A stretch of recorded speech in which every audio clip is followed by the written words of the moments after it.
Hello, Wealth Masters! Welcome to Master Wealth, where we break down the secrets of financial success. Today, we're diving into wisdom from various business books that will help you on your journey to wealth.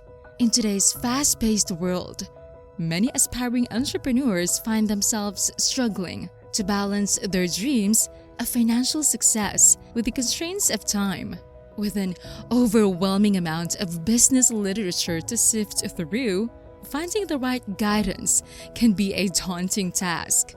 However, fear not, as we have embarked on a journey through the wealth of knowledge hidden within countless books to extract the most valuable insights for you. In this video, we will share the wisdom of numerous business books, simplifying the path to financial success. Whether you aim to earn your first $100,000 or aspire to join the ranks of millionaires, our journey through these literary treasures will be the perfect first step. So, let's dive into the wealth-building advice that will empower you to navigate the world of finance and entrepreneurship with confidence and clarity. Everyone says we need to read books if we want to become millionaires. But these days, most of us just don't have the time to do so. Fortunately, we've read hundreds of books about business throughout the years. But if you have left a lasting impression, in this video, we'll discuss wealth-building advice from dozens of books into a few key takeaways. Step 1. Earn your first $100,000. The first step is to train your thinking. The book Secrets of the Millionaire Mind describes how we came to think that affluent people are terrible because of statements like these. We have to work through a lot of discomfort whenever we considered financial success. After getting through that stumbling block, we had to ask ourselves, what is money for anyway? Freedom was the answer for us. The author of The Psychology of Money offers a somewhat different interpretation, arguing that the key is power. But we assume the end aim is the same: complete freedom to pursue one's own interests at any time. A distinction between the rich and the wealthy is also discussed. Wealth is what you can't see. All the vehicles and diamonds and home improvements and wardrobe upgrades and first-class seats that weren't bought. Too many individuals, sadly, don't even think it's possible for them to get rich. The magic of thinking big argues that the reason so few individuals achieve their goals is because they give up too soon.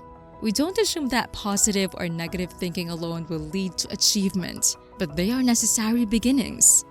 The book The Winner Effect details several studies that provide empirical support for the phenomena. The book explains how researchers have discovered a link between high testosterone and successful stock market traders. Winning also boosts testosterone receptors in the brain, making you more likely to experience future success. That's why it's crucial to make short-term plans and celebrate even the smallest victories along the way. Despite being outnumbered by a far superior enemy, the great commander in Think and Grow Rich burned his army's own ships, leaving them with no escape plan. This forced his soldiers to fight with everything they had, resulting in a miraculous victory against all odds. This just shows us the vast gulf between wanting to succeed and needing to. The book claims that the volume of water required to create a fog 100 feet thick and 7 city blocks wide may be contained in a single glass. Imagine being able to drink this water and use it as energy whenever stress levels rise. Good routines are within your reach now. External causes might also be a source of stress. Because of this, we've dedicated our entire lives to concentrating on matters under our control.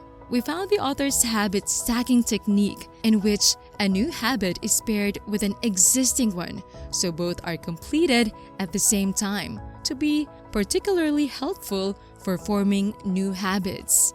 However, most people just keep putting things off and never form good habits. We acknowledge that this boosts your motivation, but please remember that it is only a piece of the whole. To instill a sense of urgency, the authors of The 12-Week Year recommend breaking a year down into 12 equal halves. Despite the common wisdom that no pain, no gain, it's not always easy to keep that in mind when facing adversity. One of the main points of The Art of Getting Things Done is that you should not rely solely on your memory to complete your to-do list. Instead, write them down or record them on your phone. In this way, you can keep track of your obligations without losing track of them, and you can prioritize your activities. The term essentialism serves as a helpful reminder that accepting one responsibility means rejecting several others. As a result, learning to say yes when appropriate and no when necessary is crucial. The next step after forming these routines is to work on developing valuable abilities. The author of So Good They Can't Ignore You spoke with numerous people who were passionate about their work and discovered that most of them had not always felt this way. They instead learned to appreciate their work as they got better at it. So, if you aren't strictly following your passion, what abilities should you begin developing? To thrive in an unjust world, The Unfair Advantage advises using one's strengths to one's advantage. Focus on the things you have a natural talent for. But nowadays, it's not enough to merely have valuable abilities. Many occupations are being lost to AI automation. More and more of our businesses rely on it to get routine jobs done. This is why the concepts discussed in Mastery are more vital than ever. Our primary realization was that it's crucial to hone a set of abilities that are difficult to imitate. The advice in Steal Like an Artist to combine elements from many sources to create something new is akin to this. Having this rare set of abilities puts money in your pocket, but that won't help you get ahead financially if you don't know the fundamentals. The most important takeaway, also discussed in Rich Dad Poor Dad, is that every purchase has an associated asset or responsibility. Asking ourselves, is it putting money in our pocket or taking it away, helps us determine which one it is. Of course, the goal should be to buy as many assets as possible if one wishes to become wealthy. There are a lot of people that don't think investment is worthwhile. What would you rather have? $3 million right now or one penny that doubles in value every day for a month and a half? The penny is the best option because it multiplies by $10.7 million. This metaphor is used in The Compound Effect to emphasize the significance of earning compound interest on one's investments. When people finally get this, they tend to get overly enthusiastic and rush headfirst into the markets without first doing adequate research. That is exactly what the pandemic brought about. Everyone was sure they had things under control, but in reality, the whole thing was just a huge bubble about to pop. Since trying to outguess the market is a losing strategy, it's important to remember the advice given in The Little Book of Common Sense Investing. You need to corner the market instead. You can achieve this by buying an index fund that tracks the whole market or the S&P 500. Surprisingly, only 1% of mutual funds were able to outperform the market by 2% over a 35-year time horizon. This makes index funds the obvious option for the typical investor. The market's irrationality is taken into account at all times. The author of The Intelligent Investor suggests visualizing Mr. Market as someone who knocks on your door every day with investment opportunities. He may offer you $2,000 for your stock one day and only $500 the next, despite the fact that business may be booming. This is due to the fact that the stock price reflects investor demand rather than the stock's intrinsic worth. First things first, while learning the theory behind investing from books is helpful, the only way to actually generate money and amass riches is to put that theory into practice. If you're going to put money into something, you should use a program that gives you access to all the data you need to make educated choices. Second tier, $200,000 to $3 million.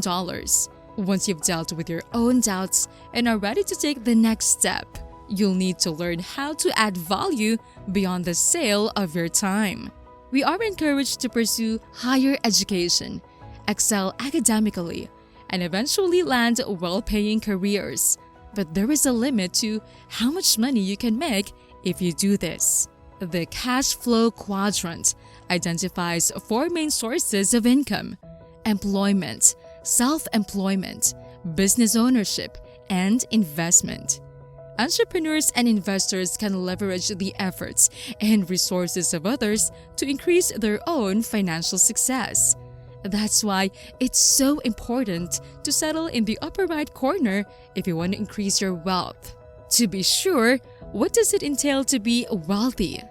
Well, the 4-hour work week does a good job of clarifying this by stating that relative income is more important than absolute money. Consider the following example. A marketing expert works 60 hours per week and earns $100,000 per year. On the other hand, a small business owner makes $60,000 annually while working only 20 hours per week on business-related tasks. Which one of you has more money? If we disregard taxes and only consider raw earnings, the banker is the clear winner. This suggests that the small business owner outperforms the marketing consultant in terms of income per hour spent in their respective business-related professions. The lifestyle flexibility of a small business owner is also a major perk. The mobility of their business allows them to set their own schedules and priorities in life. In contrast, the marketing consultant may have trouble keeping up with such a fluid schedule. Aside from a higher hourly wage, the small business owner also benefits from more flexible working hours and the freedom to choose their own location. 0 to 1 argues that taking a risk on an unpopular opinion is essential for any new venture. This is the cornerstone of any profitable enterprise. The inability to generate ideas is a major barrier for many people. However, it's usually less difficult than you'd expect. The approach described in Disrupt You is to identify 3 daily annoyances and consider how they might be improved. This way, if inspiration strikes, you'll have 90 options to choose from. Tell those who can assist you without hesitation.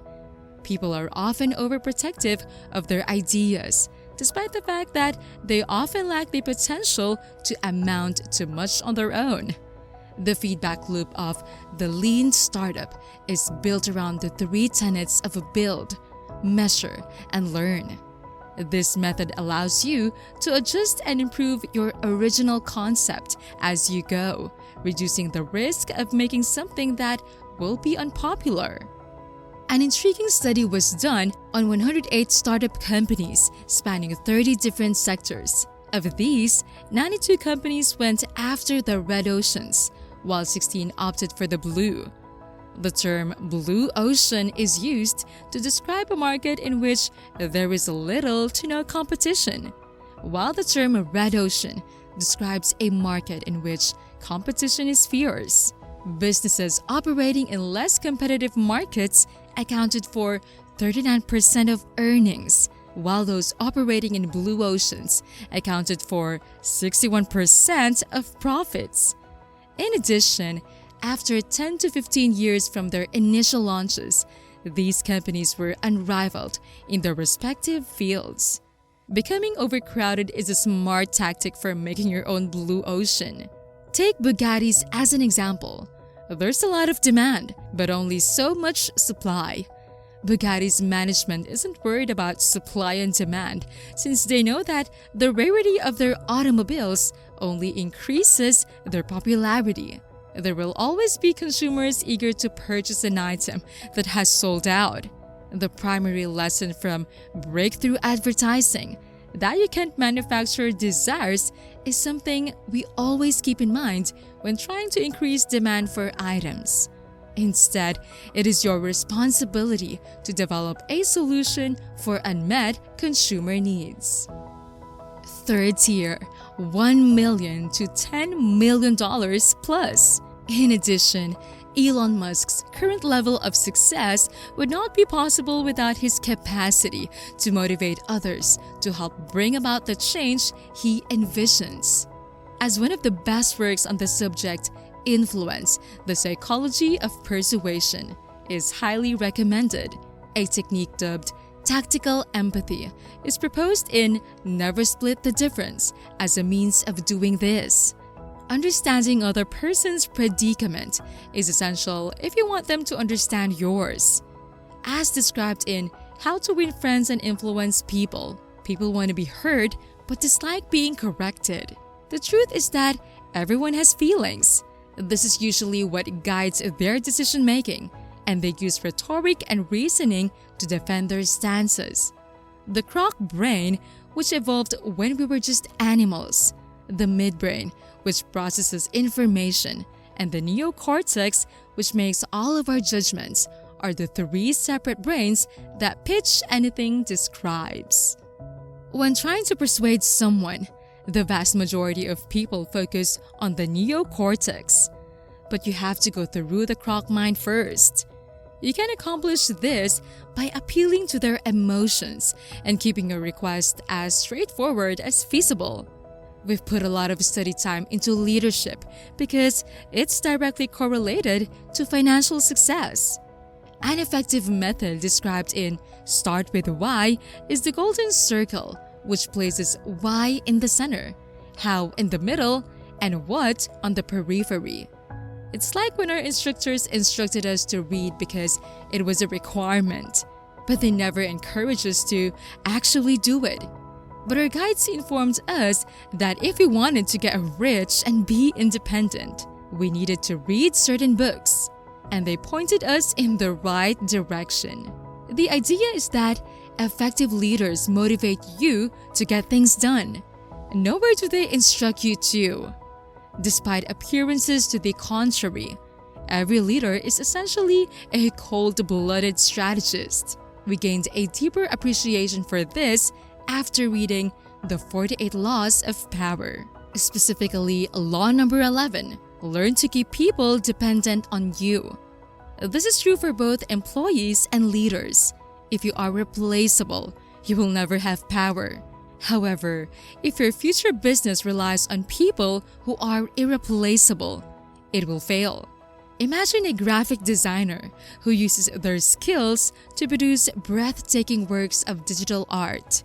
They were born with an innate ability to produce striking graphics, for which they regularly garner acclaim. But in order to grow, they decide to launch their own design agency. In this case, we see that the ability to generate aesthetically pleasing graphics is not sufficient for running a successful design firm. Marketing, customer management, financial planning, and team collaboration are all important facets of running a firm in addition to graphic design. The graphic designer may be great at what they do best, creating, but they may not be as good at what they do best, managing and administering a firm.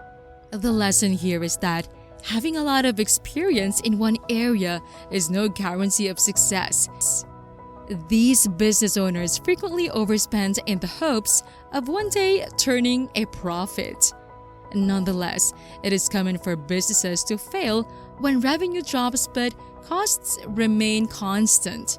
That's why adopting the strategy described in the book Profit First is crucial. Sales minus profit equals expenses to ensure that they're always profitable.